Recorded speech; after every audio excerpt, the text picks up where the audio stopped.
nhân trồng đó nhân trồng ít trồng phong gì cho nên sụt tụi này ạ nó nào chỉ cứ ít trồng tán nó nè nó nào cho mình nhiều muốn nó phệ nè cho nên cho nên sụt tụi ha được của bé muốn nó phệ đã ta lan ơi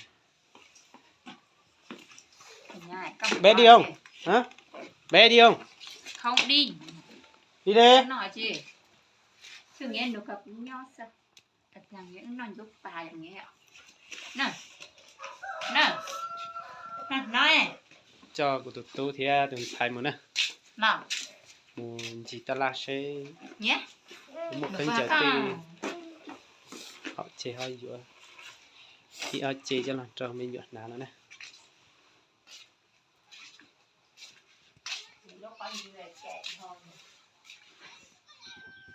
về chế đun chế nó nè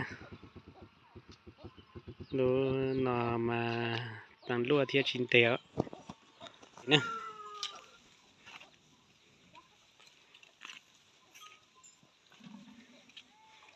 chạy lúa bị câu nó một cái gì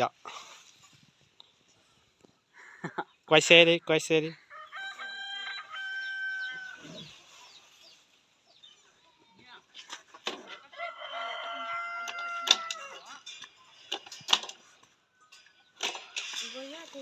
nó tốt xong nữa ta bê tẩy phở nữa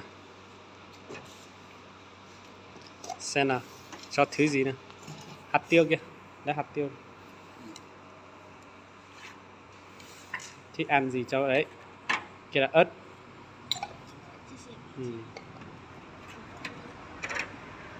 cho chuột cái khổ đấy đi đấy.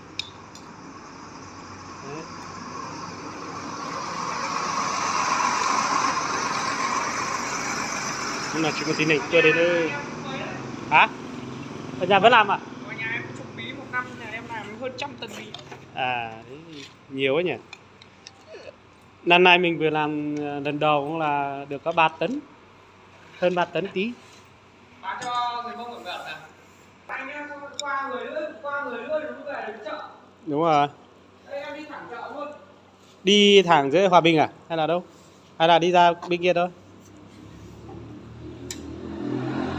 cho vào đây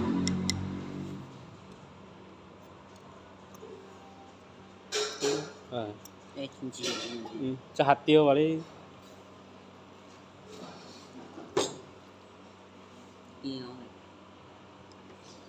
nói đi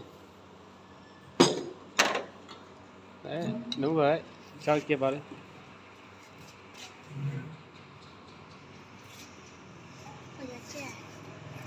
hết tròn mà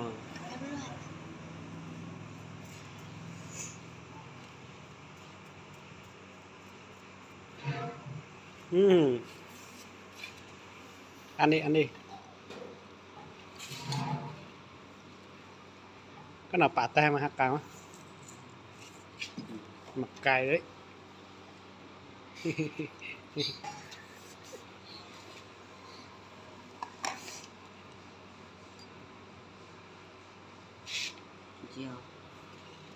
cho tí uống xe tụi mình trâu cho nó sẽ tay chứ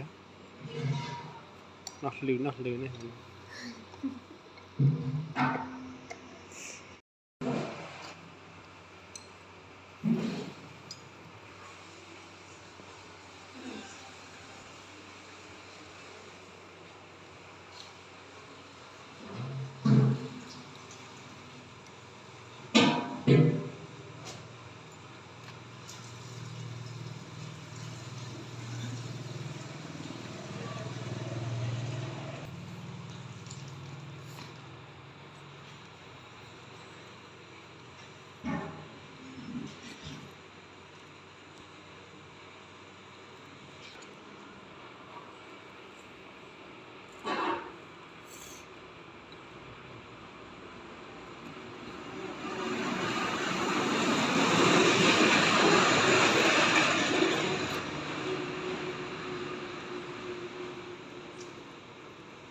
rồi bác của bố đi cay ăn của bố đi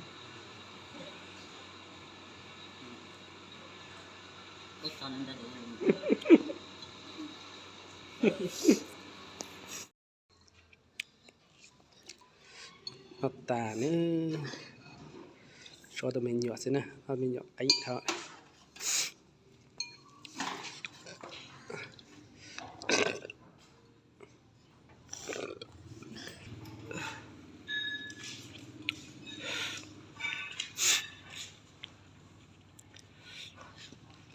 Ăn nhanh bạo.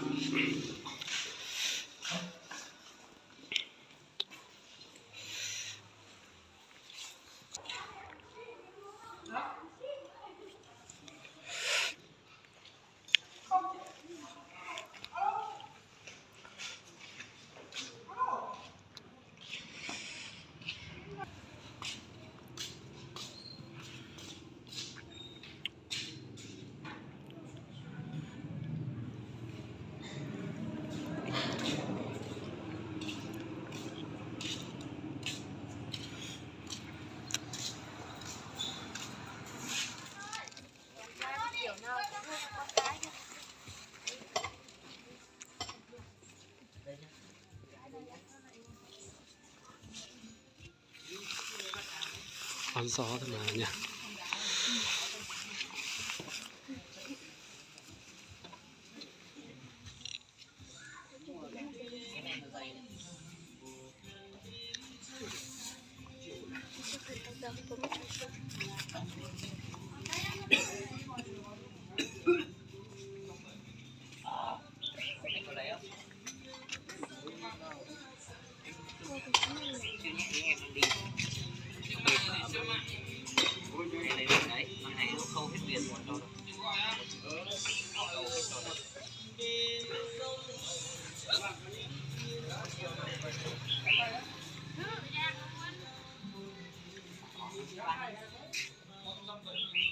Đấy anh đi này vào.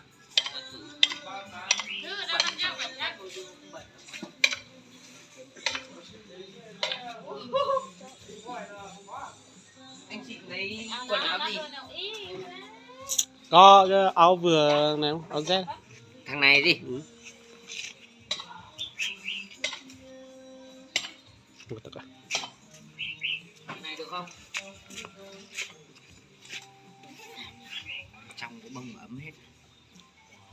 Mặc thử.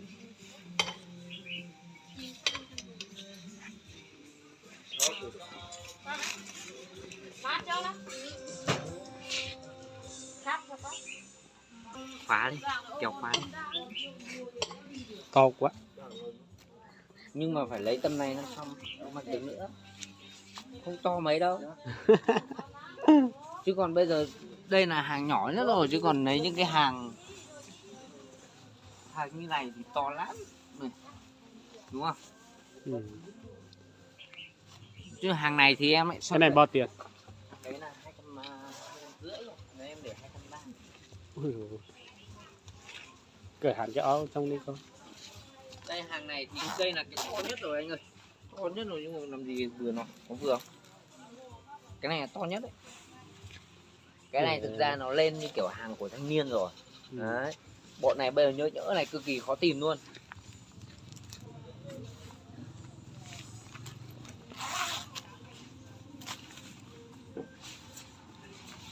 Áo gió của nó thì còn có, nhưng mà cái áo rét này thì mới là khó tìm.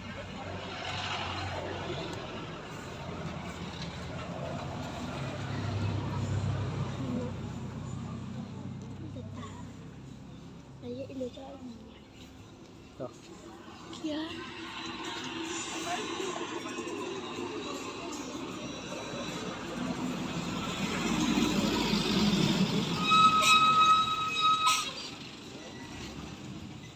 Ui.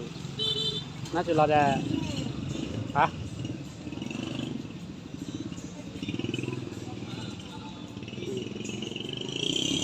Tìm có cái bãi.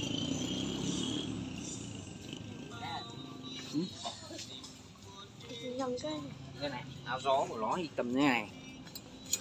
Đấy, cũng là hàng đẹp đây.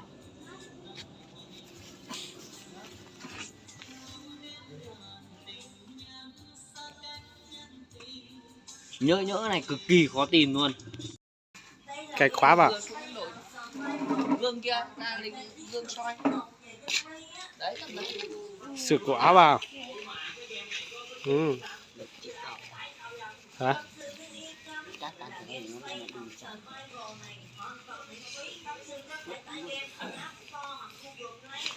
Đấy.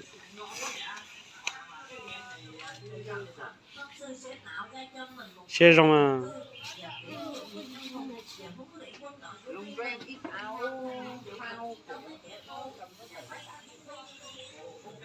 Chính được ở tốt nào.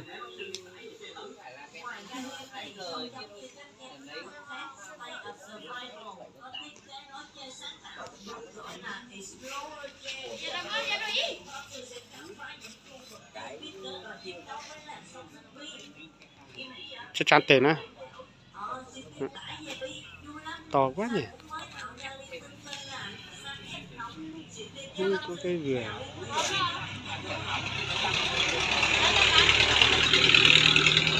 Hả?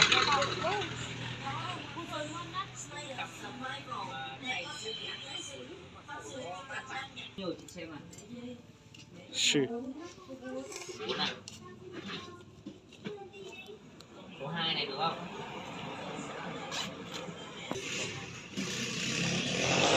Màu đấy đấy.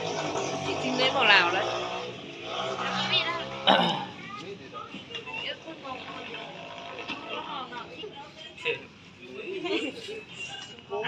Xin lấy màu nào? Ồ.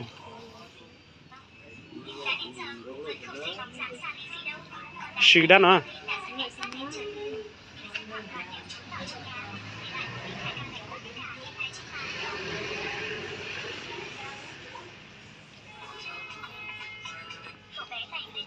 Rồi là in à? Rồi là in nữa nè. Ồ.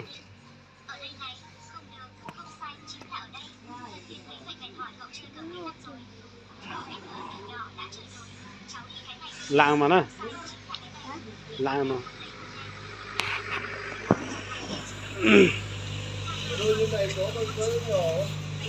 Cái đấy cơ. Tôi số bao nhiêu đấy? 41 ạ. Chắc cho mà phía nó cơ lú lú chứ. Rồi nhanh này là 39 được không?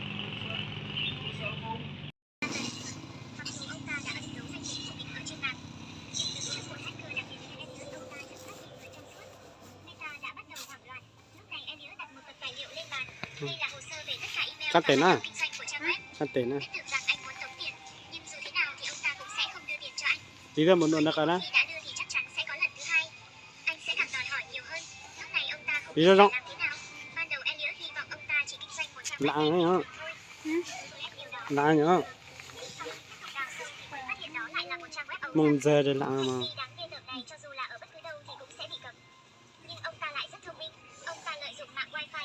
Cái này bao tiền nhỉ?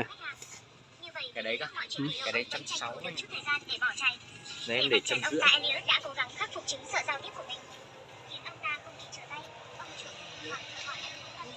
Lên.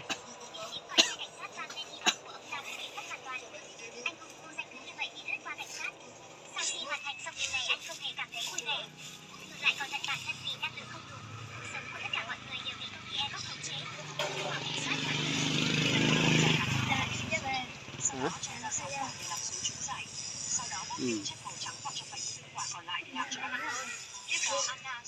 Đấy. Đấy gì? Là